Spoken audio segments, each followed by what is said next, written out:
Buenos días a todos. Como decía mi colega, del quinto evento de este año, todos los meses, como ustedes saben, dentro de lo que llamamos el ciclo Real Marketing en San Andrés, buscamos traer invitados que nos acerquen temas de actualidad relacionados con el marketing y la comunicación, y esta es una de esas ediciones. Una de las tantas que hace la Escuela de Negocios de la Universidad de San Andrés como actividades de extensión, dirigidas no solamente a su propio público, que pueden ser alumnos, graduados, docentes, en fin, la comunidad de San Andrés en general, sino a la comunidad ampliada, todos aquellos que tengan interés en los temas que nosotros tratamos en el contexto de la universidad, porque hay que decir que este tipo de actividades no es solamente de la maestría, sino también que se lleva a cabo a través de las diferentes carreras de grado y de posgrado, de las distintos departamentos y escuelas de la universidad. Así que bueno, nuevamente bienvenidos, muchas gracias. Les quiero presentar el tema de hoy. Hoy vamos a hablar sobre Product Marketing, claves para alinear el desarrollo, la comunicación y la entrega de valor al consumidor. Para ello tenemos el gusto de contar con Martín Errante como orador invitado. Martín dirige al equipo de Product Marketing para Hispanoamérica de Motorola, habiendo acompañado sucesivas evoluciones de la empresa, primero como filial de Google y actualmente de Lenovo. Se desempeña además como presentador y vocero, construyendo y transmitiendo la propuesta de valor de sus productos tanto para actores internos como para clientes, organismos de gobierno y prensa en varios países de América Latina y Europa. Martín es ingeniero en electrónica de la Universidad Tecnológica Nacional, tiene un posgrado en telecomunicaciones de la Universidad de Buenos Aires y una maestría en administración de empresas de la Universidad Torcuato Di Tella. Y asimismo, posee una especialización en innovación de la misma institución. Así que, sin más preámbulos, los dejo en compañía de Martín Errante. Bienvenido, Martín. ¿Cómo estás? ¿Qué tal? ¿Qué tal? ¿Qué tal a todos? ¿Qué tal, Néstor? Bueno, un gusto estar con ustedes hoy acá, pudiendo compartir este momento. Déjenme iniciar el video y compartir pantalla para primero, contarles un poquitito más desde qué ángulo voy a tratar de transmitirles esta cuestión del product marketing y de la maximización de valor en última instancia. Y bueno, después partir sí al contenido. ¿Okay? Creo que en este momento deben estar viendo la pantalla que estoy compartiendo. Cualquier cosa, Néstor, me avisás caso contrario. Sí, se ve perfectamente. Bueno, fantástico. Entonces vamos bien y vamos para adelante. Como bien Néstor comentaba, yo les cuento un poquitito de mi perfil, para que ustedes también vean, a ver, cuál es el abordaje que yo voy a tratar de darles, ¿cierto? Yo empecé en Motorola hace varios años, como estudiante, ¿sí? Para el grupo de infraestructura. ¿Qué significa eso? ¿Viste? Es el grupo que se encarga de montar las redes celulares, ¿sí? Entonces, una posición, si querés, en las antípodas de lo que es la comunicación, ¿no? Súper técnica, muy enfocada a procesos y a que pasen las cosas en determinado momento. Bueno, y ahí el camino de a poco me fue llevando a posiciones con más contacto con el cliente, ¿sí? Y con más contacto con los equipos de comerciales y equipos de comunicación. Entonces, eh, aproximadamente en el año 2012, Motorola fue adquirida por Google, lo cual representó, digamos, un cambio importantísimo en la manera de abordar los negocios de la empresa, inclusive en la oferta de portafolio de productos, ¿no? Pasamos de un cierto portafolio bastante amplio a un portafolio mucho más enfocado, ¿sí? Y Y en ese momento yo tomé la función de Product Marketing en principio para Argentina. Ese rol se fue expandiendo, tomamos luego Uruguay, Paraguay y Bolivia como una región en conjunto con Argentina, siguieron después a mi responsabilidad Perú, después Chile, en realidad en orden contrario, Chile, Perú, después vinieron Colombia y Centroamérica, por último México, ¿no? Lo cual me lleva a tener esa oportunidad de poder ver esa dinámica en ese tamaño de mercado, si se quiere. Entonces, ¿qué pasa ahí? Yo tuve la experiencia de poder ir abordando la temática de marketing de a poco, ¿no? Mi formación de base es ingeniería en electrónica. Entonces, el marketing me vino después por contacto y por formación, como Néstor les comentaba. Pero uno se empieza a dar cuenta en ese camino que algunas cuestiones que a veces son un poco más intuitivas y a veces no tanto, según el perfil del que hablemos, empiezan a aparecer más y más, ¿no? Entonces, déjenme ya pasar al primer slide de acá con contenido, fuera de la presentación, y vos te empezás a encontrar con personas, Peter Drucker, ¿no? Que, digamos, es ha seteado paradigmas en términos de lo que el management significa, diciendo que, bueno, a ver, el marketing en realidad se trata de conocer a tu cliente o al consumidor tan bien, de modo tal que le puedas ofrecer un producto o servicio que le encaje bien, de modo tal que ese producto o servicio se venda solo, ¿no?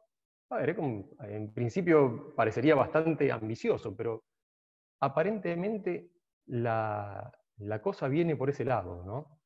¿Por qué? Está bien, obviamente como todo abordaje tiene aristas, uno podría pasarse, hay libros escritos respecto de cuestiones, podría pasarse mucho tiempo discutiendo variantes de cómo hacer una cosa u otra, pero en definitiva queda bastante claro que no se trata de vender lo que hay, sino que hay que tratar de ponerle a ese algo que uno va a ofrecer una mirada que anticipe la necesidad de la persona que lo va a adquirir, ¿no?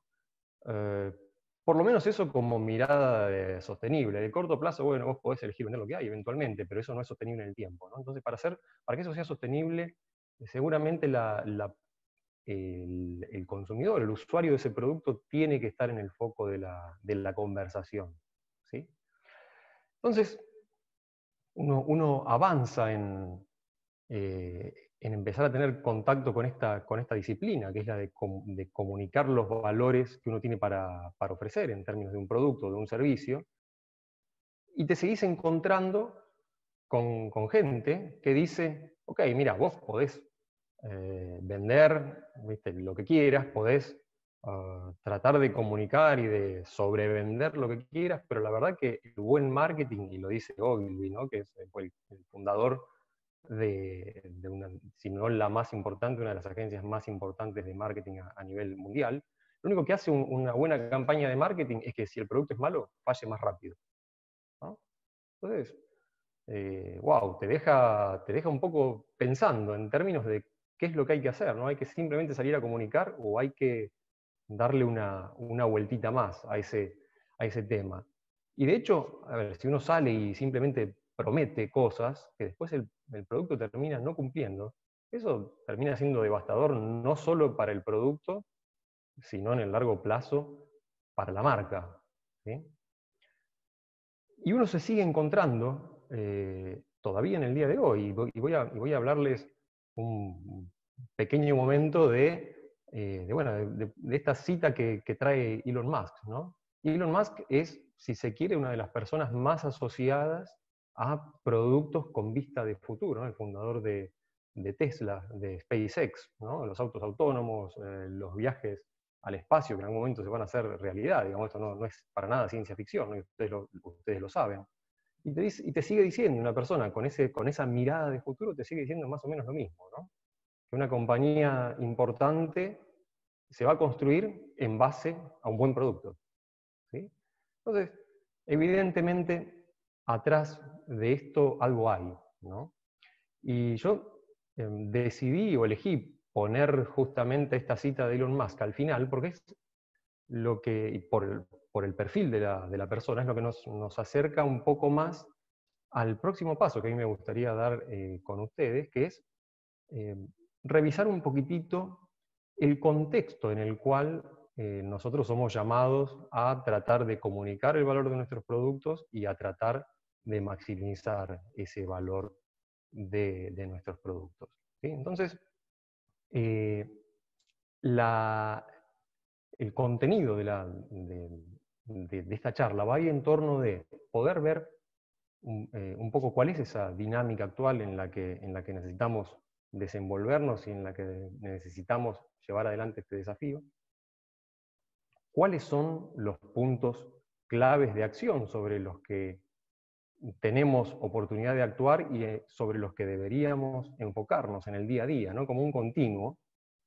¿Y cómo hacemos para relacionar esos puntos claves de acción con el objetivo de, a lo largo del tiempo, continuar entregando el mayor valor posible, ¿no?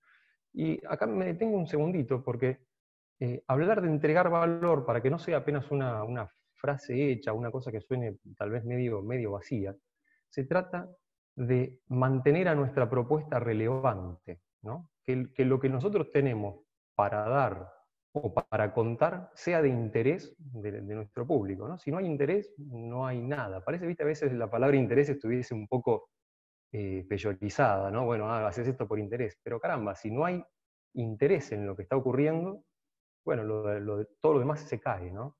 Entonces, justamente el maximizar el valor es asegurarse de que lo que tenemos para dar tiene un cierto interés para el público al cual estamos apuntando. Entonces, empecemos sin mucho más respecto de la dinámica actual. Acá, a ver, para no asustar a la audiencia, voy a poner 2 o 3 slides que tienen un corte un poquitito técnico, pero no son más que eso, son 2 o 3 slides, ¿sí? Y a ver, y no van a escuchar prácticamente ninguna palabra técnica, pero sí son necesarios para dar un poquitito de contexto en qué es lo que está pasando, ¿no? Entonces, lo que vemos acá, yo esto lo tomé de un artículo de Singularity University. ¿Sí? Singularity University es una institución educativa que trabaja bastante con el abordaje de las tecnologías exponenciales, ¿no? Entonces, a ver, exponencial hasta hace un tiempo atrás era una palabra muy reservada para los ingenieros. Hoy creo que está bastante más divulgado el concepto. Y tiene que ver con esos procesos que aumentan a una cierta tasa cada cierto tiempo. ¿Qué significa? A ver, por ejemplo, que cada cierto tiempo hay algo que se duplique, ¿no? Tratemos de llevarlo a un ejemplo de la práctica. Vamos a suponer que yo quiero salir hoy a caminar. Bueno, voy a decir, vamos a dar hoy un paso, mañana 2, pasado mañana 4, al día siguiente 8, y así para adelante, ¿no? Bueno, no es del todo intuitivo, y ahí pueden hacer la cuenta, pero no es del todo intuitivo que si uno hace eso durante un mes, durante 30 días, vas a haber recorrido casi 2 millones de kilómetros. Pero si haces la cuenta te da eso, ¿no? Entonces, esa cuestión de ritmo de avance que hace que las cosas se salgan un poco de lo que serían la intuición que nosotros tenemos para proyectar el futuro, es lo que estamos viendo con mucha claridad en el día de hoy, ¿no?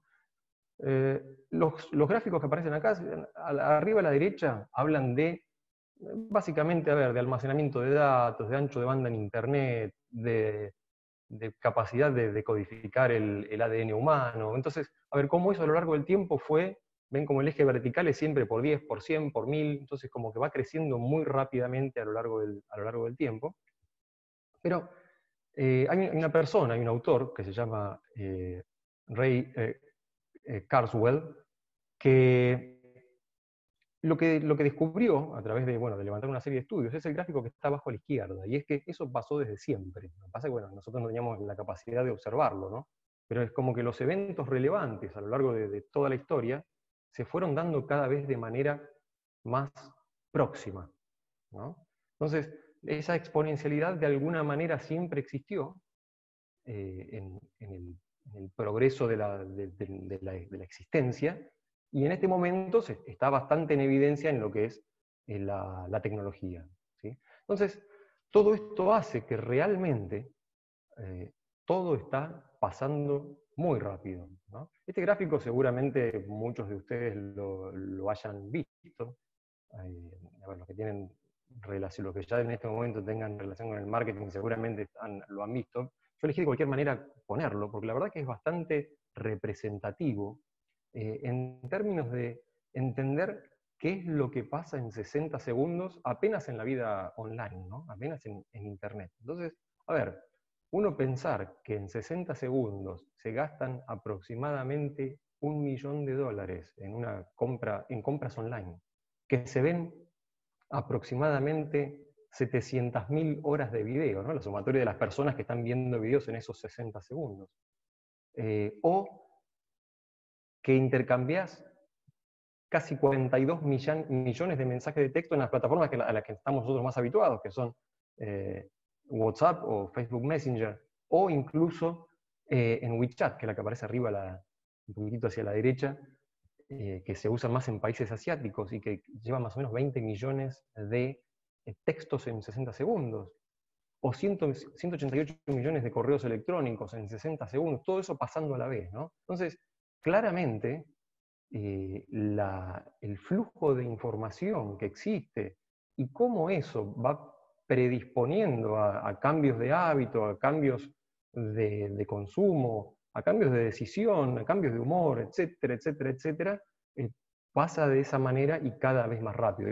Y lo interesante, este dato, digamos, puede sonar a veces a cosita que uno encuentra en internet, pero que uno no sabe bien de dónde salió. Bueno, la fuente de este gráfico, que vos lo encontrás en varias páginas, en este caso es del World Economic Forum, ¿no? Entonces, existe una seriedad detrás de los números que se están mostrando. Y el siguiente slide nos habla de que esto va a continuar de esta forma, de alguna manera. Y esto lo levanté de un artículo de Forbes, que es de abril de este año, de abril de 2020, en el que habla de 25 tecnologías que pueden llegar a reformatear la manera en que conocemos nuestra vida en la próxima década, ¿no? Entonces, todo esto, viste que a veces uno se pone medio escéptico y realmente está pasando así, no está pasando así, realmente está pasando de esta forma. O sea, todo esto que sentimos de que los cambios vienen demasiado rápido es que realmente están pasando demasiado rápido, ¿no? Yo acá resalté, decidí dejar los 25 solamente para que, digamos, el que quiera leer los que están en gris y letra chiquitita, son cosas que también están pasando, pero resalté en blanco y con letra un poco más grande los que creo que están más a la vista de nosotros, ¿no? La inteligencia artificial es la que permite hacer, a ver, emular de alguna manera el funcionamiento de nuestro cerebro, pero en las máquinas. Entonces, en algún punto poder ver que un smartphone o que un aparato empieza a hacer cosas, no sé, que una consola de video empieza a reconocer cómo te moves, y vos te moves y la consola de video se da cuenta, ¿viste? ¿Cómo es posible todo eso? Entonces hay avances muy interesantes en términos de la inteligencia artificial, de que las máquinas aprenden solas, y hay mucho estudio puesto en eso y mucho producto concreto atrás de eso. La posibilidad de capturar muchos datos, las interfaces de voz y los chatbots, ¿sí? Respecto de las interfaces de voz, yo tuve la oportunidad de hace no mucho tiempo atrás, fue esto en el 2013 me parece, o sea que hace 7 años atrás. Yo tengo una hija de 8, mi hija ya había nacido, ¿sí? Yo fui presentador del primer teléfono que Google lanzó con Motorola, que se llamaba Moto X, tal vez alguno de ustedes lo conozca. Pero bueno, lo interesante era que ese teléfono era el primero en integrar el tema de que vos le hablabas a distancia y el teléfono se despertaba y te contestaba, ¿no? Ese famoso OK Google, que se empiezan a aprender todos los telefonitos cuando lo decís. Bueno, en aquel momento era una novedad, vos lo presentabas a CEOs de operadoras grandes, de acá, de Argentina, claro, un personal, un Movistar, lo presentabas en otros países, y gente que está muy acostumbrada a tener mucho contacto con la tecnología, y decía, bueno, ¿cuál es el truco, no? ¿Cómo puede ser que vos le hablás a algo y ese algo te está todo el tiempo interpretando? Bueno, hoy en día parece más moneda corriente y hace 7 años, nada más, ¿sí? la robótica que todos conocemos, las redes 5G que van a permitir conectar todo esto, hacer que todo esto se ponga en juego en conjunto en un futuro, te diría, relativamente cercano. Así que definitivamente esto va a seguir pasando de esta forma. Y el efecto que esto trae en términos de cómo nosotros vamos desarrollando nuestras propuestas de producto tiene un impacto directo en la duración de los ciclos. ¿No? Entonces, vean ustedes que yo dividí como en una cajita más oscura al ciclo de desarrollo y al ciclo de mercado. Enfoquémonos en el ciclo de mercado, el tiempo desde que vos lanzás un producto hasta que bueno, el producto deja de tener relevancia. Bueno, esos tiempos son cada vez más cortos, notoriamente más cortos, ¿no? Ni hablar en las cosas que son eh, consumer electronics, como pueden ser los smartphones, como pueden ser bueno, las computadoras o los dispositivos de cualquier tipo que manejan las tablets, etcétera, dispositivos de cualquier tipo que son de electrónica intensiva para uso cotidiano. Los tiempos se cuentan en meses, en una época esto era años y ahora ya no es así. Y de la mano de ese acortamiento de los tiempos de vida, viene un forzoso acortamiento de los tiempos de desarrollo. ¿Sí? Entonces, fíjense lo que esto implica. Miren en donde dice primera generación, al ciclo de mercado, ¿no? Entonces vamos a suponer que es un tal producto, es la primera versión de ese tal producto. Una vez transcurrido ese ciclo de mercado, pasamos a la segunda generación de ese tal producto que empieza y termina ese ciclo de mercado y después pasa a la tercera. Y tenés los ciclos de desarrollo antes. Entonces, parémonos en este momento en la línea que marca el comienzo del tercer ciclo de desarrollo, ¿no? Entonces, cuando las personas que están pensando en un producto que van a ofrecer de acá a un tiempo, tienen que pensar qué es lo que van a hacer y cómo lo van a hacer, tienen que considerar básicamente tres cuestiones. Es, ¿qué propuesta o qué tecnología o qué manera de hacerlo? No hace falta que sea tecnología intensiva, puede ser para una crema, puede ser para artículos de librería, digamos, qué materiales hay, qué se puede usar, cuáles van a ser los costos. Bueno, en ese sentido, la persona tiene que estar pensando en cuáles van a ser la disponibilidad de esa tecnología en términos generales en el momento del lanzamiento, a ver si su producto va a estar a la altura de las circunstancias o no. O sea, tiene que ser una prospección hacia el futuro, ¿no? Si esa persona quiere ver qué está pasando en el mercado con la competencia, bueno, no le queda otra que mirar qué es lo que está haciendo la competencia, pero en los productos de segunda generación. O sea, todo lo que se esté lanzando hoy, pero en los productos de segunda generación. ¿Sí? O sea, en la generación anterior. Y si quieren mirar cuál es la respuesta de los usuarios, después de haber transitado el uso de ese producto, de ese servicio, y no le queda otra que mirar 2 generaciones de producto atrás, porque no hay usuarios de la segunda generación todavía, sino que hay solamente usuarios de la primera. ¿Sí? Así que cualquier inferencia que hagamos respecto de cuál es la experiencia, la vamos a estar haciendo medida con la perspectiva de lo que ofrecimos en la primera, o de lo que la competencia ofreció en la primera generación. Entonces, esto pone bastante de manifiesto la necesidad creciente de que dentro de las compañías la comunicación entre los grupos que están armando las cosas versus los grupos que están saliendo a vender y a comunicar esas cosas sea cada vez más ágil y más fluida, ¿cierto? Entonces, todo esto se va a encontrar con la siguiente cuestión, y es que para poder tener ese ritmo de desarrollo, ese ritmo de calidad de productos, te vas a encontrar con necesidad de perfiles, de personas que puedan llevar adelante esos desarrollos de producto, con una particularidad. Son perfiles que se conocen desde hace un tiempo como STEM, ¿no? STEM es Science, Technology, Engineering and Math. O sea, gente que sabe de alguna manera de alguna ciencia, que tiene un cierto dominio de la tecnología, que tiene ciertos conocimientos de ingeniería y de matemática. Porque si no, no podés, sin esos conocimientos de base, hoy en día es cada vez más difícil abordar el uso de las herramientas que son necesarias para desarrollar productos que estén a la altura de las circunstancias, ¿no? Eso de hecho es una realidad, eso está pasando de esa forma. Ahora, el punto es que las personas a las cuales vamos a llegar con esas propuestas de productos, a esas ofertas de servicio, son lo que yo traté de representar con este saxofón colorido y maripositas. O sea, tienen intereses variados, les puede interesar el arte, les puede o no interesar la tecnología. Y muchos, viste que hay una frase, bueno, del portugués de Brasil que es muy interesante, ¿viste? Pero que dice, no sé, no quiero saber y tengo rabia del que sabe, ¿no? Digamos, no le interesa qué es lo que tenés que hacer para que, o cuál es la tecnología involucrada para que el producto haga lo que yo necesito, ¿no? No, ni se lo plantean, no les gusta, los aburre. Entonces, es como que la brecha comunicacional entre el que hace y el que usa, y es grande, ¿no?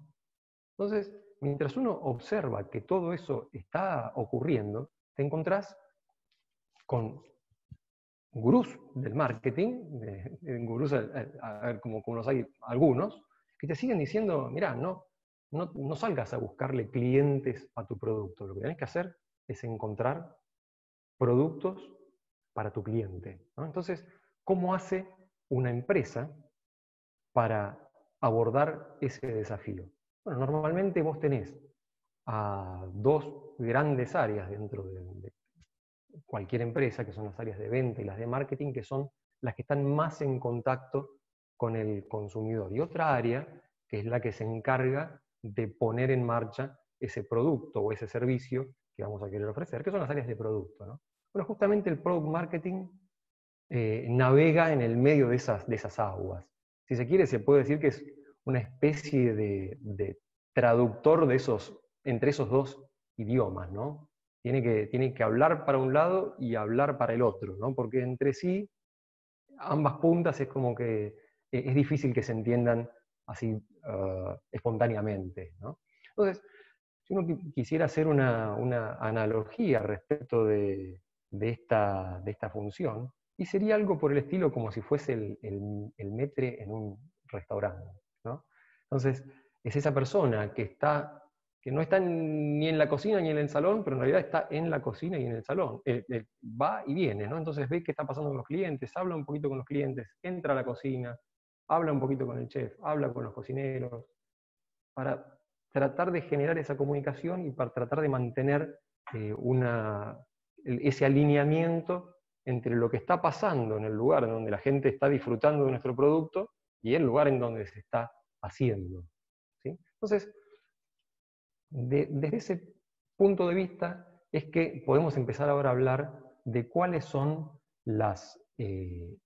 los puntos de acción claves en los que podemos trabajar para que ese alineamiento en lo cotidiano vaya fluyendo, ¿no? Uno no puede pensar esto como, bueno, a ver, me siento hoy, hago un esquema, lo diagramo, alineo todo y listo, terminó. Sino que eso se basa en tratar de tener un enfoque constante en términos de ciertas prácticas o ciertos comportamientos que hacen que ese alineamiento se mantenga a lo largo del tiempo, ¿sí? Entonces, ¿cuáles son esos puntos claves de acción? Y yo me centré en tres cuestiones que me gustaría compartir con ustedes.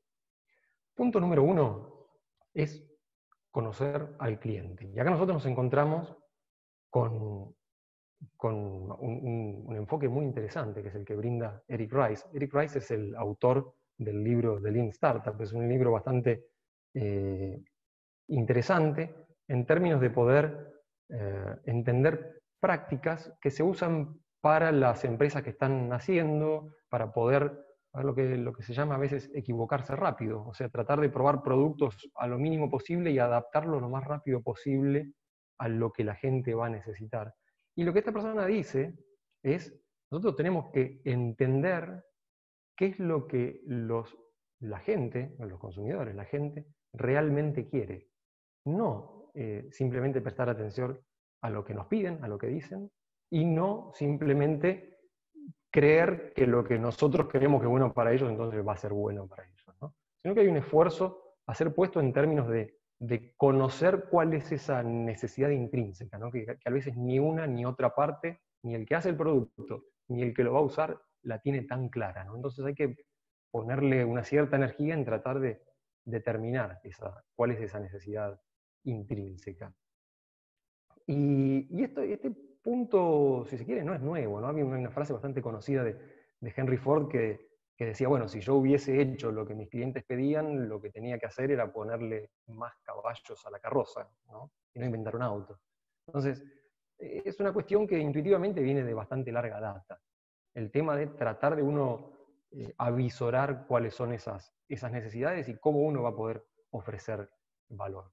Entonces, en esa cuestión, en la cuestión que es conocer al cliente, yo quisiera mostrarles, y en los siguientes 2 puntos lo voy a hacer de la misma manera, es cómo aplicar este comportamiento puertas afuera, manteniendo esta tecnología, esta analogía del metre en el restaurante, ¿no? Cómo aplicar esto puertas afuera, cómo aplicar esto puertas adentro y con qué herramientas. ¿Sí? Entonces, en principio, puertas afuera, y es interesante parar y preguntarse quiénes son mis clientes, ¿no? Porque a veces esa disyuntiva puede llegar a aparecer, y a veces si no aparece es que realmente uno no la tiene muy clara y a veces actúa no muy adecuadamente en torno a las decisiones que se toman, ¿no?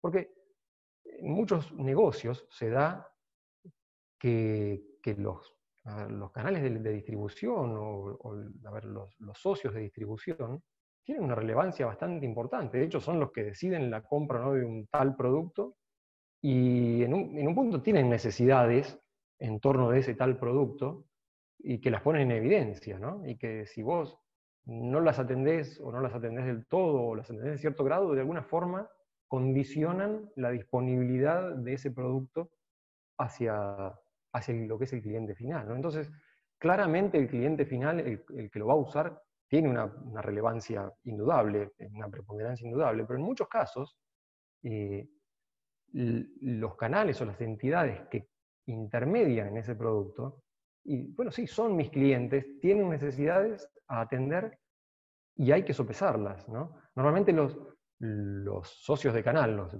distribuidores, etcétera, quienes compran mi producto para después revenderlo, van a dar enfoques en términos de las necesidades del producto más de corto plazo, ¿no? Y los efectos van a ser más de corto plazo. O sea, si vos cumplís o no cumplís, el producto será comprado o no, ¿viste? Y ahora, ¿sí? Ahora, el enfoque en el cliente final, el que va a usar en definitiva ese producto, tiene un corte más largoplacista, ¿no? ¿Cómo va a ser la experiencia de esa persona? Esa persona va a decidir recomendarlo, va a decidir a la hora de reemplazarlo, volver a elegir la marca. Entonces va a generar que mis productos sigan traccionando, porque eso a la larga, en el largo plazo, por más que uno cumpla los requerimientos de la primera clase de cliente, esa primera clase de cliente ya no va a tener demanda, por lo tanto de cualquier forma no nos va a comprar, ¿no? Entonces hay que equilibrar eso, y hay que tenerlo bastante claro, no irse ni muy para un lado, ni muy para el otro, mantener ese equilibrio delicado, diría. Y la otra cuestión, en términos de conocer al cliente puertas afuera, es a la hora de tomar cada acción, bueno, intentar pensar si ese cliente, que yo sopesé en base al concepto anterior, realmente pagaría por eso que estamos planeando hacer. Vamos a agregar tal cosa, vamos a remover tal cosa, vamos a planear tal estrategia para ofrecer esto o aquello. Bueno, a ver, ¿tiene valor eso? Digamos, ¿habría alguien dispuesto a pagar por eso que estamos por hacer? Y a veces, créanme que son preguntas que, si bien parecen de perogrullo, parecen que fuesen evidentes, en muchos casos, en el día a día y en ese ritmo que yo les mostraba hace tiempo atrás, pueden llegar a empezar a ser dejadas pasada por alto, ¿no? Entonces, y eso no está bien, porque en el largo plazo empieza a tener efectos negativos. Empezamos a hacer cosas que eventualmente no habría que hacer. Yo voy a volver sobre esa frase. Entonces, ¿qué pasa ahora con esto de conocer al cliente pero puertas adentro? Bueno, entonces, una cuestión interesante que desde el rol de Product Marketing necesitamos lograr, o de quien cumpla ese rol, ¿no? Puede haber gente de marketing que se aboca más directamente a la mirada de producto, no sin ser un rol específico, depende del tamaño de la compañía, etc. Pero esa función, sea como sea que se llene, lo que tiene que hacer es tratar de ser la voz del cliente hacia adentro, ¿no? Y acá la parte con un truquito de esto es que, de hecho, ser la voz del cliente no es trivial, porque si no directamente, digamos que lo haga la gente de desarrollo, el tema de ir a escuchar al cliente. Pero bueno, tenemos esta cuestión de los abordajes muy distintos, ¿no? Que decíamos, STEM o humanidades, ¿no? La manera de abordar la cosa es bastante distinta en los dos perfiles. Entonces, ¿qué significa ser la voz del cliente? Y bueno, significa salir a escuchar y a tomar esos insights que tenemos y articularlos de manera que puedan ser entendidos por la otra parte, ¿no? Entonces, no es una tarea menor, es, bueno, a ver, la comida está muy salada, y si lo decís al chef, digamos, la conversación no va a ir muy lejos, ¿no? Entonces tenés que tratar de encontrar la manera de que la persona tome el hecho de que la gente en el salón está diciendo como que la comida estaría un poquito salada, ¿no? Entonces, como que habría que ponerle menos sal. Entonces, tal vez la charla sea, bueno, habremos cambiado de proveedor de sal, ¿será que esta es más densa? Y le das como la chance a la persona de decir, ah, bueno, le voy a poner un poquito menos, pero no es que me equivoque yo, sino que debe ser el proveedor. La pieza que me mandaron no está buena, ¿no? Entonces voy a hacer lo que vos me decís, pero no es culpa mía, ¿no? Entonces, encontrar esa manera de articular uno y otro mundo, ¿no? Entonces, ¿cuáles son las herramientas o las prácticas que nos pueden ayudar a llevar adelante esto que significa conocer al cliente? Bueno, por un lado tenemos, si querés, las herramientas más, ¿cómo se diría?, más mecanizadas en términos de poder obtener estas miradas, como son, por ejemplo, los estudios de consumidor. Lo ejecuta, lo arma, lo hace y ve un resultado, ¿sí? O la posibilidad de tener datos de uso de las personas en tiempo real o con un cierto periodo de espera, como por ejemplo, esto es muy clásico de cualquier aplicación online, ¿no? Entonces, en este momento Zoom, que es la plataforma que estamos usando para tener esta videoconferencia, está aprendiendo o está tomando datos de cuál es nuestra experiencia de uso, ¿no? A ver, ¿qué tan rápido se junta la gente? ¿Qué tan rápido, a ver, qué tan rápido, cuánto tarda, en cuánto tiempo están en la lista, en la sala de espera? ¿Cómo está percibida la calidad de audio de uno de otro? ¿Qué tanto hacen tal o cual cosa? ¿No? Entonces, esa data se puede levantar y puede ser útil para qué tanto la gente se distrae o no. Entonces, ¿qué hago? ¿Cambio la interfaz para que se distraiga menos? Etcétera, etcétera. Esa data nos puede ayudar para cambiar la manera en la que nosotros hacemos nuestra oferta. El listening se refiere a todas las herramientas que existen de escuchas de comentarios en redes sociales, a ver qué es lo que están diciendo de nosotros en los varios ámbitos de redes sociales, para poder entender cómo se está percibiendo lo que estamos ofreciendo. NPS, que es el Net Promoter Score, que son, bueno, son un poco estudios más, si se quiere, que necesitan un poquitito más de trabajo, necesitan encuestas en algún punto, pero para saber cuáles de las personas que tuvieron contacto realmente con mi producto son promotoras eventualmente de ese producto porque tienen sensaciones positivas y cuáles son detractoras de ese producto, ¿no? Entonces, si uno hace una diferencia entre los promotores y los detractores, te da un score que, por lo menos en lo que es la electrónica de consumo, el marketing de consumidor, perdóname, la electrónica de consumo o los productos de consumo masivo, son indicadores, y es un indicador bastante confiable en términos de cómo está yendo la cosa, ¿no? Entonces, uno puede usar esas herramientas para tratar de conocer al cliente. Hay otras herramientas que son más soft, como es la posibilidad de generar, yo puse acá roundtables. Roundtables sea o focus groups, en donde uno pueda juntarse con personas en las que van o que podrían usar nuestros productos, o reuniones, simplemente reuniones con clientes, con compradores, ¿no? Que puedan decir qué es lo que está pasando en el salón de ventas, qué es lo que la gente pide más, qué es lo que ellos ven que puede llegar a funcionar mejor en el futuro. ¿No? Entender un poco esa mirada un poco más soft. visitar punto de venta, o sea, salir nosotros a veces y es un punto que puede llegar a costar bastante, uno tiene que incorporar esta práctica, es la de levantarse del escritorio y salir a ver lo que está pasando en la calle con el trabajo que nosotros hacemos, ¿no? Entonces, a ver, yo me mato desarrollando un mensaje bonito, precioso, para decir cómo, bueno, en mi caso un smartphone tiene tal y cual beneficio. Bueno, y cuando voy a la mesa en donde están exhibidos, y cuando la persona le pregunta al asesor, ¿ese mensaje está presente o todo lo que estamos haciendo realmente no baja, ¿no? Y cuando diseñamos una señal, una manera de señalizar el producto, etc., ¿eso está presente? O realmente, bueno, a ver, resulta que es tan grande que molesta, entonces lo terminan corriendo para un costadito, ¿no? Entonces ese insight es imposible tenerlo con las herramientas de arriba. Hay que realmente pararse, salir a la calle y tratar de encontrarlo, tratar de verlo. Dogfooding, que es el último ítem de esa segunda línea, tiene que ver con dar productos a prueba y ver qué es lo que la gente piensa respecto de esos productos reales, pero que están en etapa de prueba, en etapa beta, ¿sí? Por así decirlo, ¿no?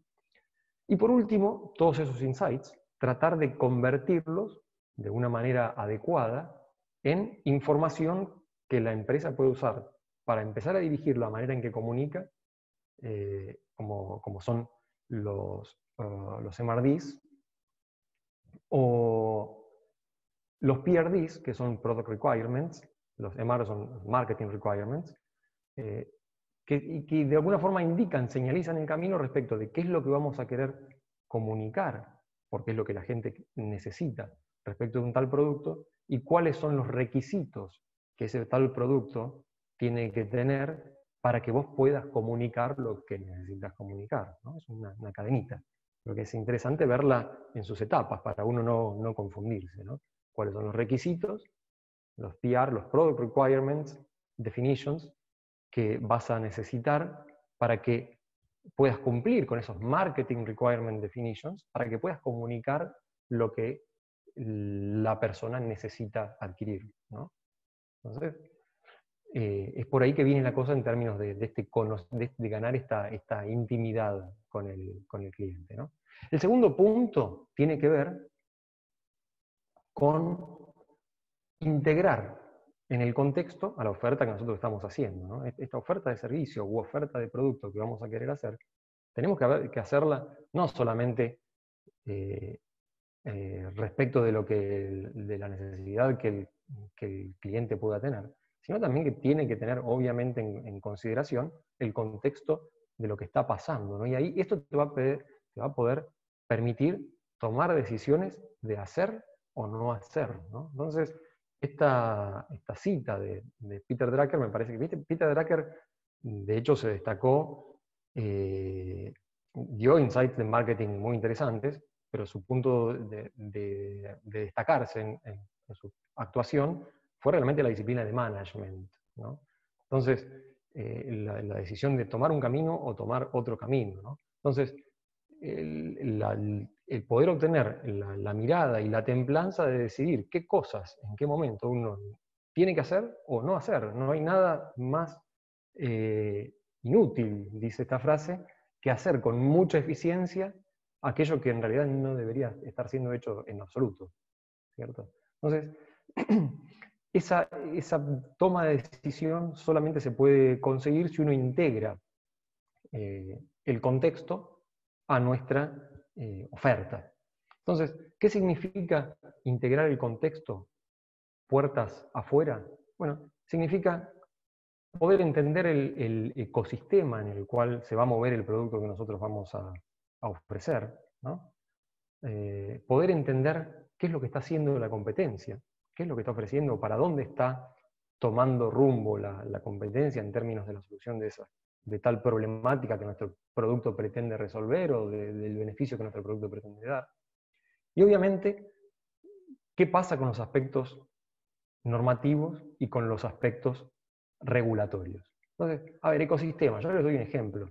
En este momento, en los smartphones, se habla de la carga inalámbrica, ¿no? Bueno, pero ¿en cuál smartphone? en qué segmento de smartphone tendríamos que poner la carga inalámbrica. De la misma forma que pasó con el conector USB-C, que es el conector redondito ese que viene ahora en muchos teléfonos, que permite ponerlo de una forma o de la otra, y evitar que rompas la fichita si lo pones al revés, ¿no? Entonces ese conector, que ahora está bastante más establecido, en algún momento, a ver, era más caro, tenía la cuestión de que la gente no tenía cargadores cargadores extras que tuvieran ese conector. Entonces, si vos lo ponías en un teléfono de gama baja, además de por sí aumentar el precio, resulta que la persona en la familia, o en el lugar de trabajo, etcétera, no tenía ese tipo de cargador. Tienen que comprarse el teléfono y tienen que salir a comprar cargadores, ¿no?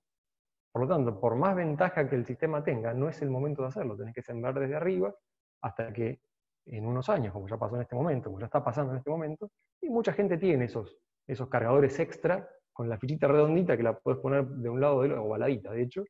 Y bueno, entonces podés empezar a bajar eso más a la gama baja. Tiene sentido. Antes no lo tenía. Y si vos lo ponés antes, el producto termina sufriendo y no sabes bien por qué. Entonces hay que tenerlo en cuenta. ¿Sí? Competencias ya las hablamos, aspectos normativos, ya lo hablamos. Y el tema de los aspectos normativos y regulatorios a veces pueden ser las sorpresas, ¿no? Si uno no tiene en cuenta eso y simplemente se manda a hacer cosas, y en algún punto te topás con una regulación que te dice que el camino es por otro lado. Entonces te vas a dar cuenta que el tiempo que normalmente demanda corregir el curso es muy grande. A veces son trámites que tenés que hacer, etcétera, etcétera, que pueden llegar a atrasar el lanzamiento de un producto por un tiempo muy considerable, ¿no? Lo cual, si tu mensaje iba a ser que ibas a ser el primero en ofrecer tal o cual ventaja, y no tuviste en cuenta esta situación de contexto, y desarrollaste tu campaña de comunicación en torno a ser el primero, y ahora ya no lo sos, por lo menos en este mercado, ¿no? Tal vez la compañía globalmente está lanzándolo como primero en todos lados, pero en este mercado no, porque vos te olvidaste de ver un tema regulatorio, y bueno, destruye la comunicación que estás haciendo, ¿no? Entonces, integrar el contexto claramente es importante. Puertas adentro, todo esto tiene que llevar a tratar de establecer metas de negocio realistas. Yo no lo hablo en términos de la salud financiera de la compañía, sino lo hablo desde el punto de vista del caso de negocio del producto en sí. ¿Qué significa? Si yo estimo que voy a vender mucho más de lo que en realidad después vendo para un tal producto, resulta que yo me equipo y hago herramientas y compro herramental, etcétera, para una cantidad grande de producto que después termina siendo poca, y entonces los costos fijos terminan siendo demasiado altos. O sea que el precio ese lo termina pagando, si lo paga alguien, si no va a la pérdida de la compañía, ese precio lo termina pagando como sobreprecio el consumidor, ¿no? Porque yo me fui muy alto en términos de las metas. Si me voy, o sea, metas muy altas, sobreprecio. Si yo me voy muy bajo en términos de las metas, entonces resulta que después no hay abastecimiento, ¿no? Entonces, porque no estoy dimensionado como para ofrecer la cantidad de producto que me van a demandar. Entonces hay escasez. ¿Y la escasez qué hace? Sobreprecio. Entonces, si me voy muy alto en respecto de las metas, o si me voy muy bajo respecto de las metas, el efecto en definitiva termina siendo el mismo. El valor en términos de precio versus prestación, debido a un sobreprecio, se va a ver afectado, ¿no? Ese equilibrio precio-prestación, ese equilibrio de valor, se va a ver afectado. ¿Sí? Y por otro lado, bueno, como práctica general, validar que lo que los diferentes actores están haciendo tenga sentido, ¿no? Que vamos a comunicar lo que realmente vamos a poder hacer, que vamos a tener y hay comunicación en la segunda frase, que vamos a poder producir lo que realmente vamos a necesitar, y que realmente la finanza, y no hablo de vuelta de la finanza de la filial local como un todo, sino la finanza desde el proyecto, vista desde el punto de vista del proyecto, si la finanza del proyecto va a ser saludable o no. ¿Sí?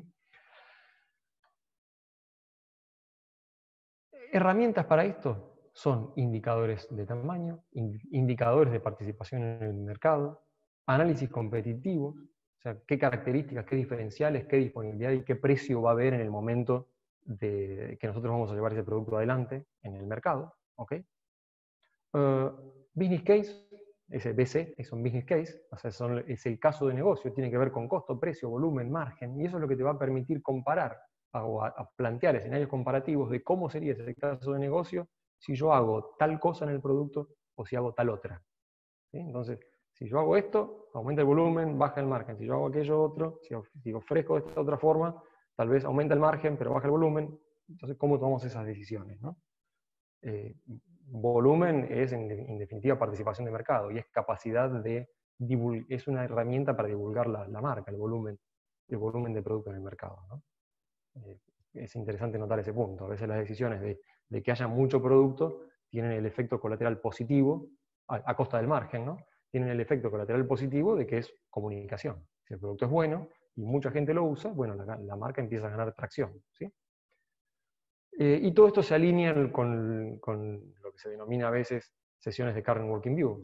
Son sesiones en las que periódicamente uno, mensualmente o algo por el estilo, pone a esos actores en la mesa y vemos que estemos todos en la misma dirección respecto de lo que estamos haciendo para lanzar estas propuestas de valor, ¿sí? Tercer y último punto en el cual podemos trabajar es el hecho de contar una historia, ¿sí? Entonces, sobre esta cuestión lo tenemos a Simon Sinek. Simon Sinek es el autor de un libro llamado Start with Why.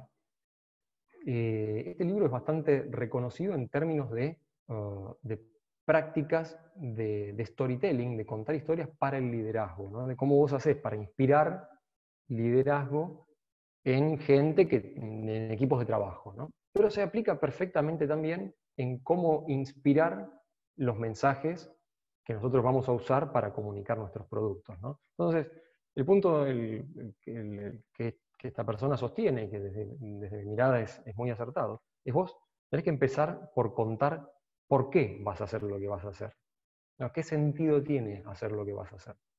Para después pasar al cómo y después pasar al qué, ¿no?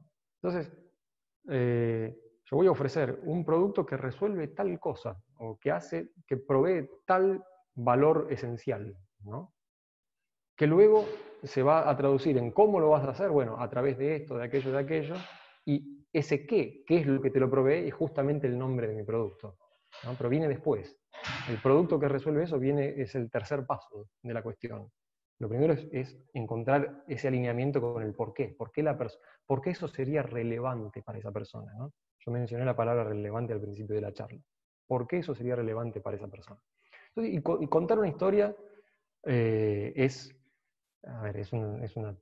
una herramienta muy conocida en términos del storytelling, ¿no?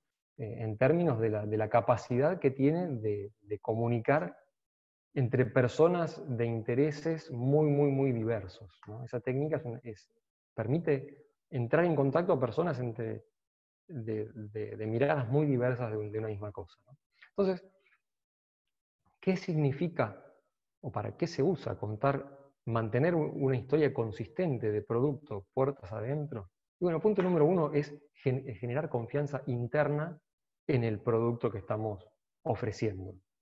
Y eso es importantísimo, porque si nosotros mismos no creemos o tenemos dudas respecto de lo que vamos a ofrecer, bueno, no va a ser posible que lo transmitamos correctamente, ¿no? Entonces, está bueno que nosotros conozcamos hacia adentro la historia que está atrás de ese producto, por qué estamos poniendo ese producto, cómo ese producto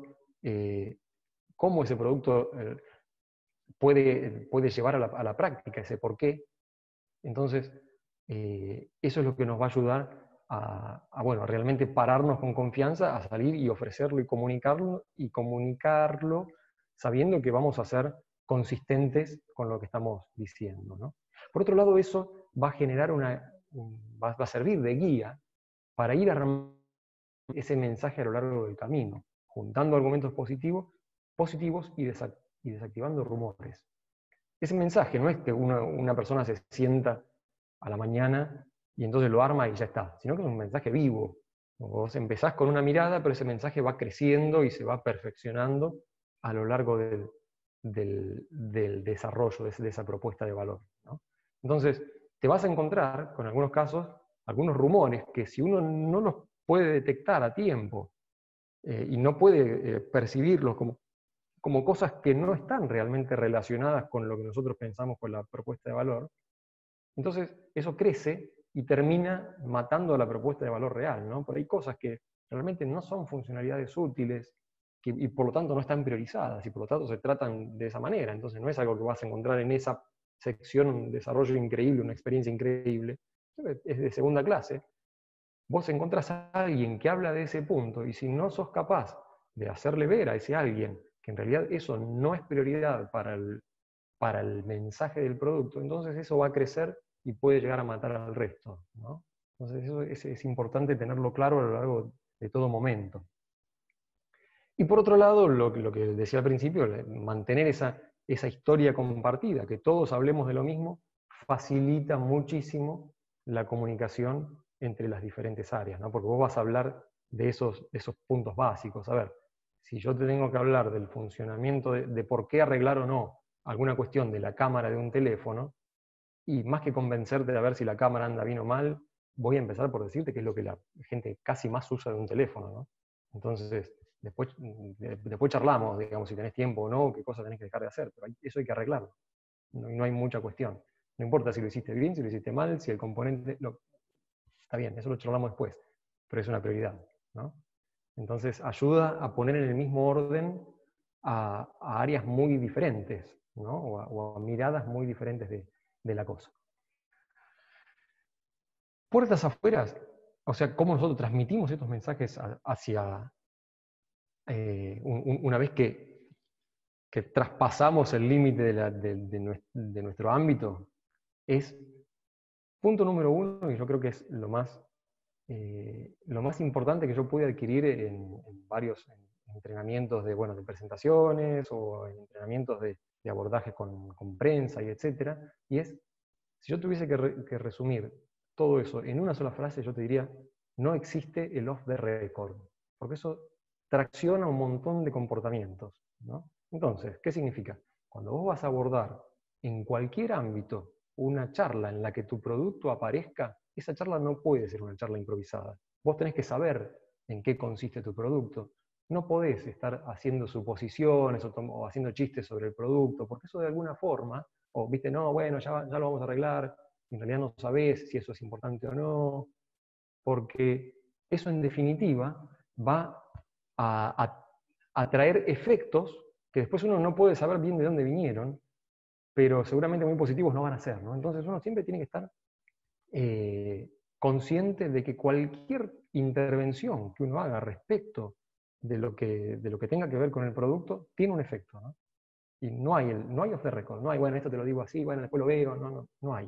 Entonces hay que prepararse adecuadamente, hay que conocer el producto adecuadamente, hay que estar consciente de cuál es la propuesta que vamos a estar brindando, ¿sí? En el segundo punto, que son, segundo y tercero, de hecho, que son ya más las cuestiones de campo en las que uno puede salir a contar el producto, las reuniones de ranging, bueno, justamente son las reuniones en las que uno va a ver a un posible comprador y le explica de qué se trata la propuesta. Por otro lado, las presentaciones de prensa o presentaciones en medios tienen que estar siempre alineadas en términos del mensaje que uno usa. Uno tiene que ser consistente en lo que le dice a uno, a otro, a cada uno de los clientes, a cada uno de los actores internos, a cada uno de los medios o prensa, o lo que fuera, el mensaje tiene que ser el mismo.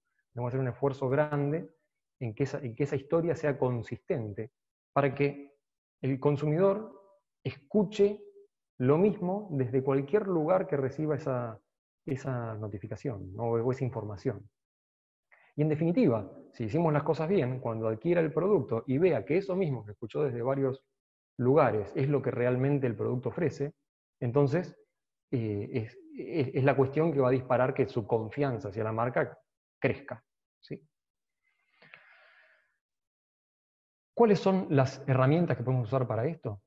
La primera línea, que son estas siglitas de acá que yo les explico, hablan de formatos de documentación para estructurar este contar una historia, ¿no? Entonces, el BP es Value Proposition. Entonces, es un texto, normalmente no muy largo, que te explica,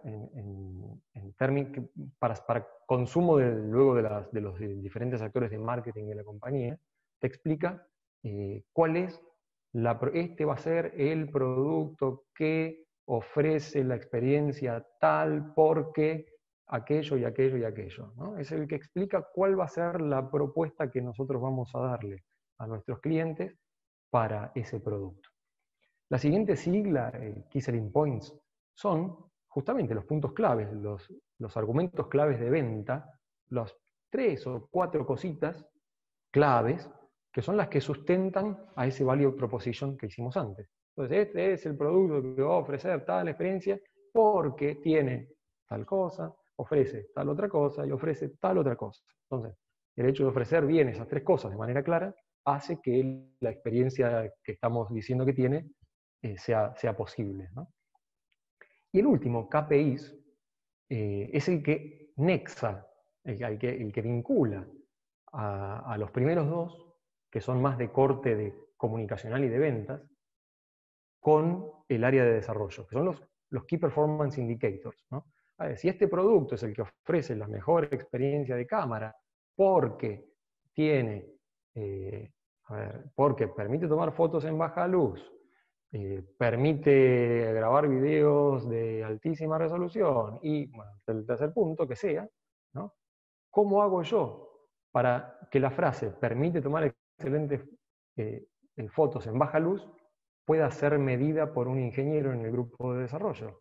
Bueno, entonces los KPIs son que en contextos de luminosidad tal y tal y tal parametrizada, la foto tiene que tener tal y tal y tal parámetro de calidad.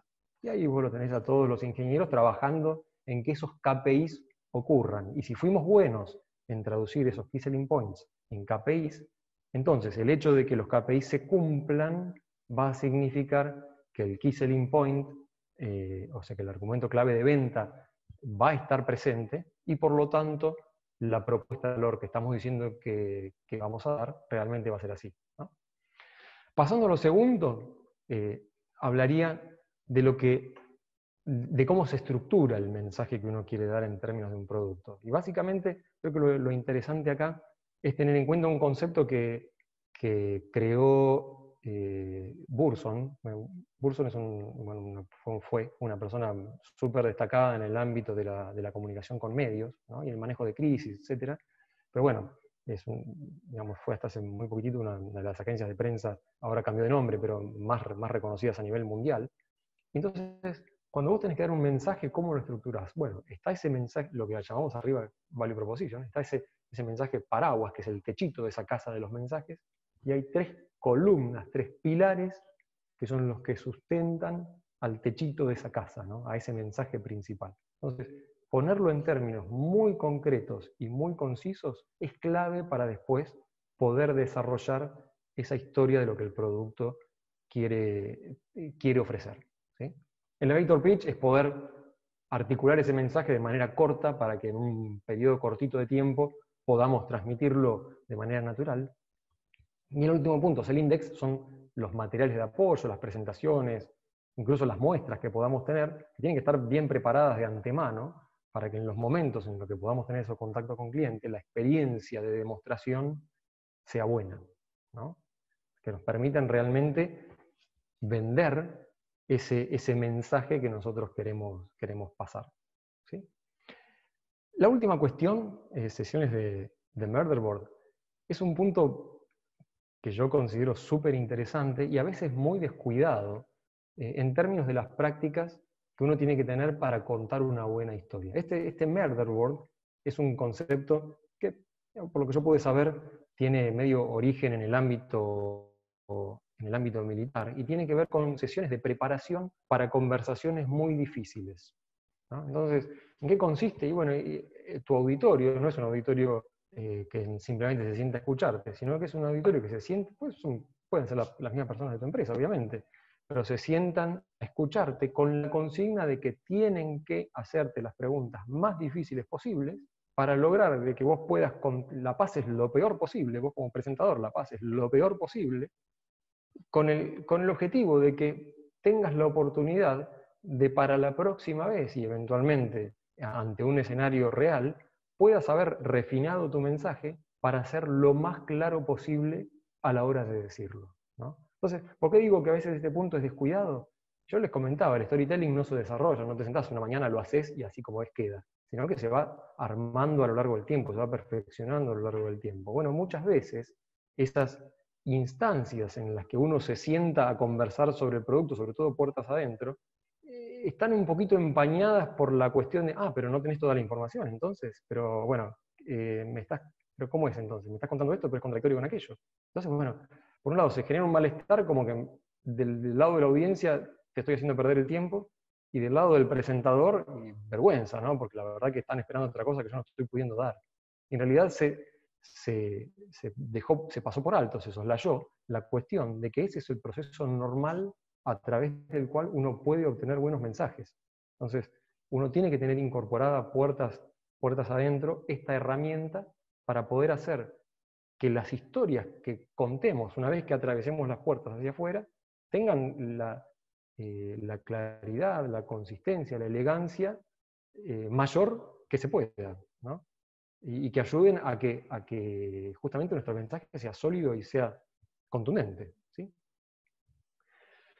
Así que bueno, hemos pasado por acá por las tres prácticas que podríamos usar para hacer que esta cuestión de aumentar el valor tenga lugar. Ahora, la pregunta va a ser, bueno, ¿cómo es que llego a ese resultado, ¿no? Y acá me gustaría tratar de presentarles, y ya para ir cerrando, creo que nos quedarán unos 10 minutitos más, cómo es el esquema que nos permite ver por qué todo esto ayuda a agregar valor. Entonces, ustedes piensen que el lugar en donde ese valor puede ser capturado se basa en las siguientes cuestiones básicas. Aparece una necesidad de mercado, una necesidad en el público al cual vamos a apuntar, que en algún momento se va a traducir en una demanda de ese público por algún cierto tipo de servicio o algún cierto tipo de producto, y que sí, que si existe una oferta que satisface de alguna manera esa demanda, entonces es en donde donde todos ganan, ¿no? El valor tiene lugar, ¿sí? Ahora, ¿qué pasa? ¿Cuál es la cuestión interesante de todo esto?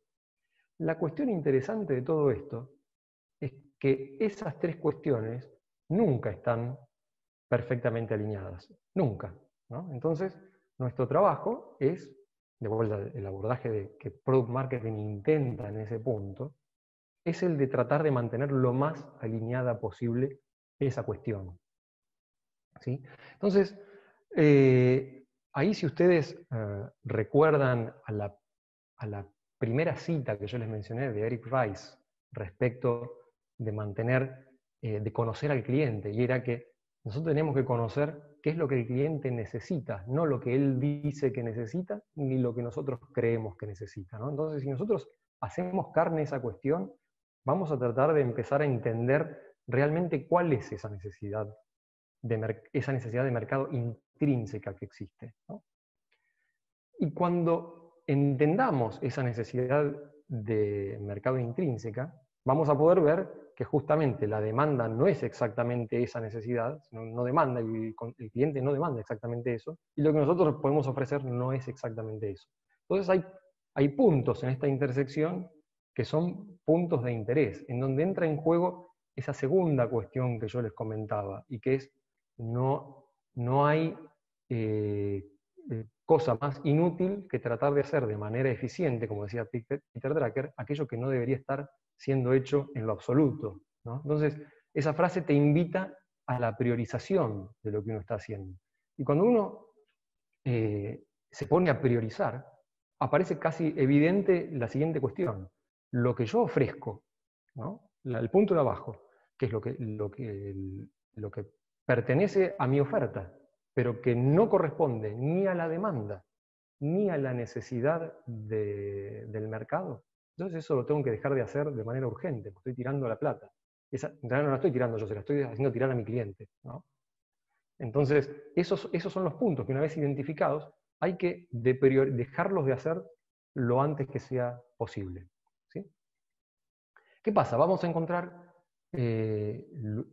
puntos en los que existen necesidades reales, existe demanda de esa necesidad, que es el triangulito, bueno, el triangulito circular ese que aparece arriba, en la intersección entre la necesidad y la demanda, pero que no está cubierta por mi oferta. Entonces a ese punto lo tengo que priorizar urgentemente, porque el cliente lo está pidiendo, es una necesidad real, y yo no lo estoy haciendo. Entonces eso lo tengo que priorizar urgentemente, ¿sí? Luego también puedo priorizar aquellas necesidades que descubrí, pero que el cliente todavía no está demandando. Bueno, en un segundo orden puedo priorizar esas también. Y por otro lado, me voy a encontrar con aquello que el cliente demanda y que yo ofrezco, pero que en definitiva no constituye una necesidad real, ¿sí? Y esta parte es para ser trabajada con cuidado. ¿Por qué? Bueno, yo diría dejar de hacerlo. Bueno, espera, pero te lo va a pedir, porque todavía lo está demandando. Todavía no se dio cuenta que no es una necesidad real, ¿no? Entonces hay que estar preparados para depriorizarlo muy en sincronismo con la manera de comunicar esa depriorización, ¿no?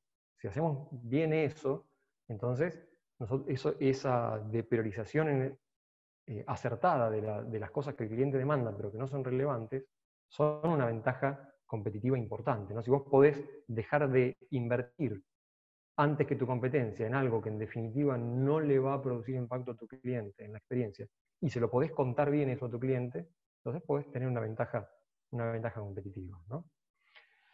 Por último, nos encontramos la tercera frase que correspondía al tercer punto de acción que yo les compartía, y que es la de que a las personas les interesa a la larga el por qué y no el qué, ¿no? Y eso te invita a pensar en la comunicación, en cómo nosotros contamos esto que estamos haciendo. Entonces acá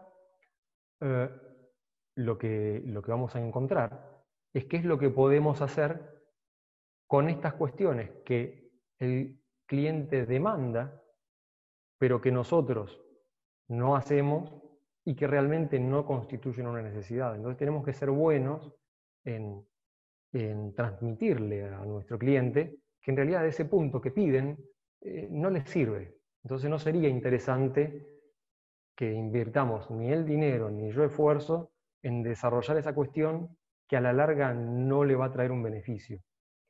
Por el contrario, en el otro punto, nosotros tenemos que informarlo, y tenemos que hacerlo bien esa información, de aquellas cuestiones que resuelven necesidades reales, que están en la oferta de nuestro producto, pero que el cliente todavía no las vio.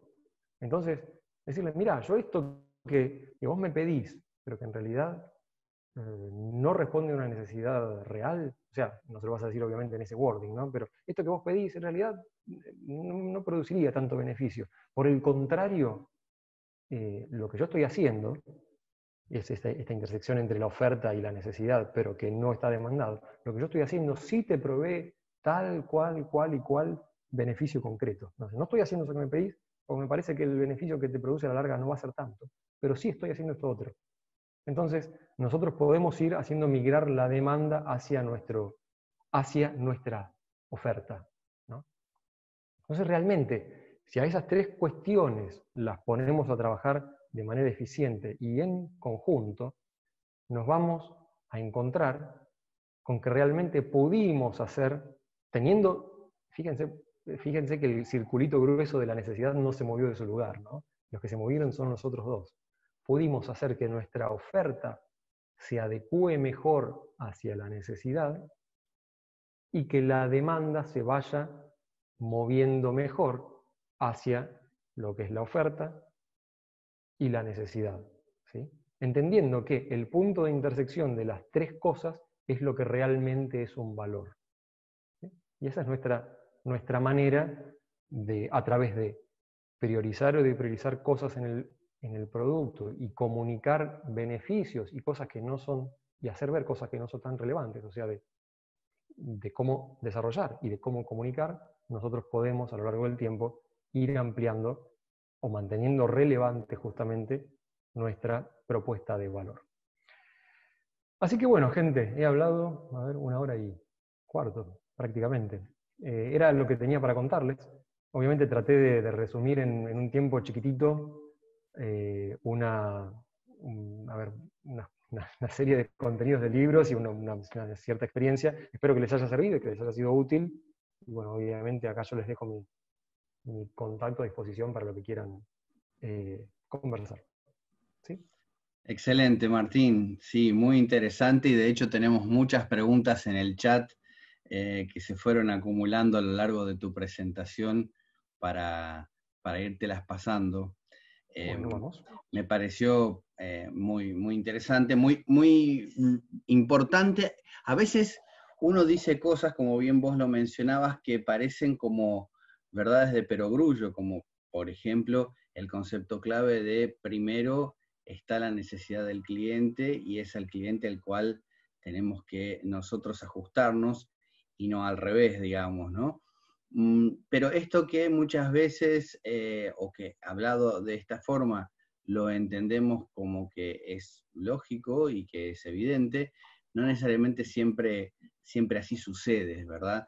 Y en ese sentido, bueno, muchas preguntas apuntan a eventualmente las prácticas que no siempre arrancan desde esa visión del cliente, o sí, pero en todo caso empiezo a pasártelas para que vos eh, trates de darle respuesta desde tu visión. Vamos. Por ejemplo, Aileen nos pregunta, ¿qué tan importante crees que es hoy en día la comunicación por medio de la publicidad para un producto, dentro de lo que vos mencionaste?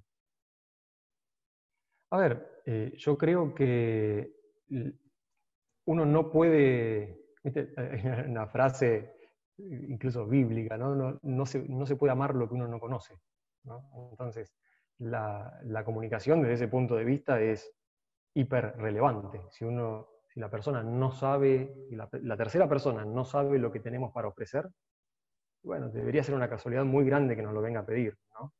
Entonces, yo creo que la comunicación tiene ese rol noble, importantísimo. Luego después viene la faceta de la buena comunicación o de la mala comunicación, que creo que en la frase de Ogilvy la capturaba bien, ¿no?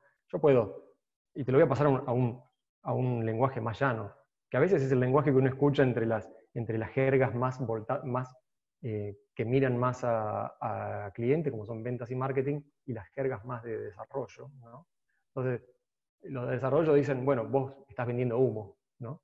Pero no es sustentable, no es sustentable vender humo, ¿no? Entonces, Obviamente. comunicar, lo que Ogilvy decía es comunicar, hacer una excelente comunicación de lo que después el producto no puede proveer, y digo, lo único que va a hacer es que fracase más rápido, ¿no?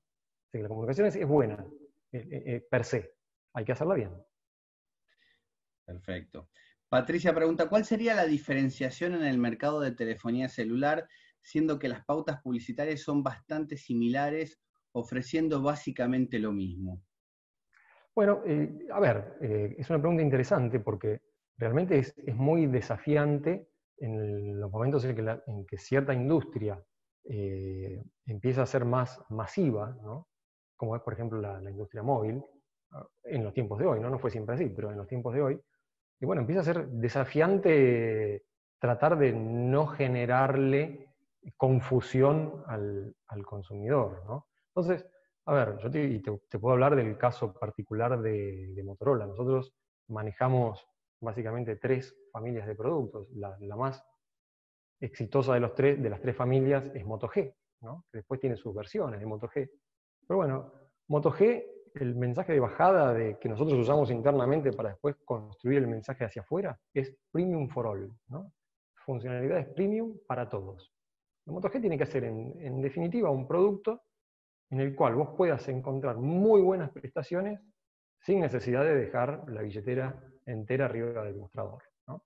Entonces, luego aparecen las cuestiones que sustentan a ese punto. Bueno, a ver, ¿qué es lo primero que un consumidor podría percibir como premium? Bueno, tiene que tener, sin duda, una muy buena performance en términos de autonomía y de funcionamiento. O sea, tiene que durar, tiene que mantenerse tiempo prendido, tiene que tener buena batería, buena performance en términos de autonomía, buena performance en términos de fluidez de funcionamiento, buena experiencia de pantalla y buena experiencia de cámara. Entonces, si vos cuidás esos tres pilares en ese segmento al cual esa familia, que es de gama media, media alta, apunta, y los comunicas bien, entonces estás siendo consistente con que vas a tener un teléfono con prestaciones premium y que se puede comprar. ¿Sí? Es por ahí más o menos que articulamos esa cuestión. Es sin duda muy, muy desafiante, ¿no? En el barullo comunicacional que existe en el día de hoy. Pero bueno, justamente ese es el métier de los expertos en el tema, ¿no?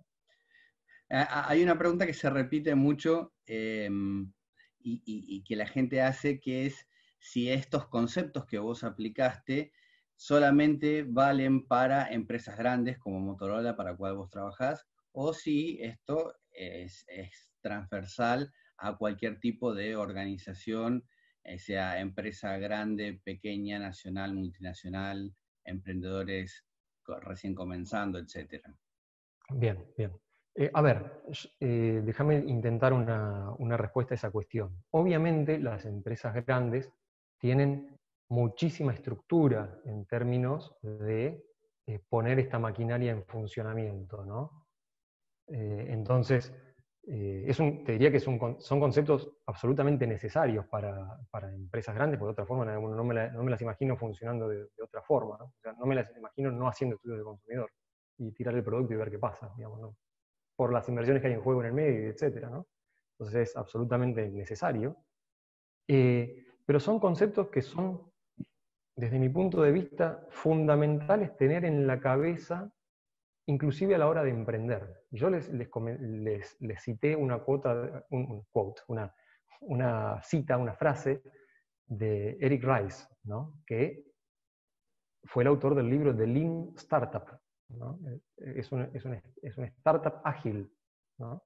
Entonces, y lo que él decía era justamente aquel punto, tenés que saber lo que el cliente necesita, no lo que te pide y no lo que vos crees que necesita. Entonces, tenés que tratar de hacer un esfuerzo con los medios que tengas a tu alcance. Si sos un emprendedor único, si no tenés un equipo, sería excelente que tengas este concepto en la cabeza, o estos conceptos en la cabeza. Más allá de que no tengas todo el equipo de gente y etcétera, sos vos solo, pero cada decisión que tomes, en términos de tu producto, de qué es lo que vas a comunicar y de cómo lo vas a posicionar, creo que sería muy saludable que tenga presente estos conceptos, ¿no?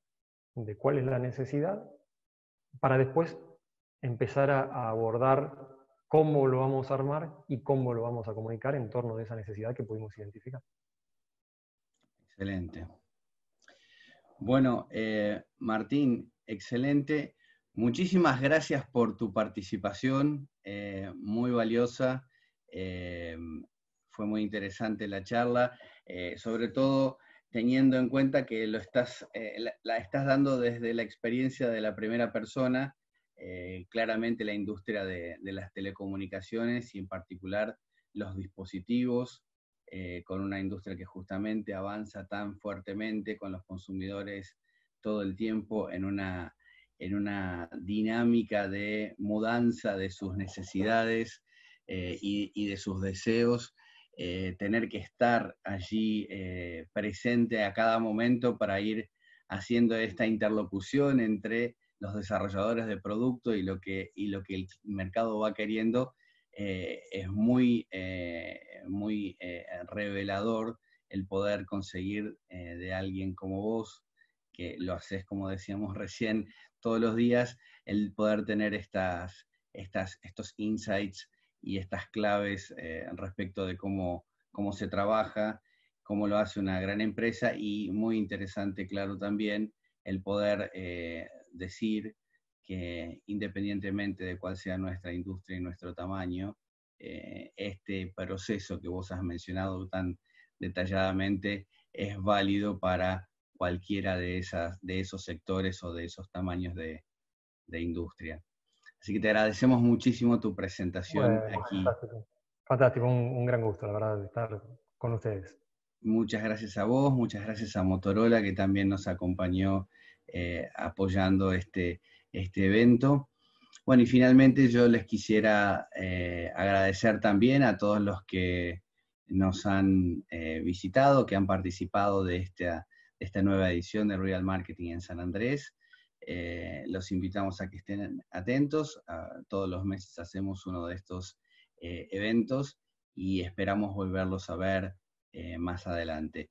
Como ya lo hemos anticipado, esta presentación o la grabación de esta presentación va a estar disponible en nuestro canal de YouTube, que en breve les vamos a estar contando a través de un mail cuál es esa dirección exactamente para que ustedes puedan volver a ver si se han perdido alguna parte o la quieran compartir con algún colega o algún amigo. Así que muchas gracias a todos, muchas gracias nuevamente Martín por estar aquí y hasta una próxima edición entonces del ciclo de Real Marketing en San Andrés. Por mi parte, muchas gracias también. A los que les interese quedar en contacto, bueno, LinkedIn, ahí me buscan y charlamos de lo que les parezca interesante. Martín Errante en LinkedIn. Muchas gracias, Martín, muy amable. Fantástico. Abrazos a todos. Gracias. Hasta luego.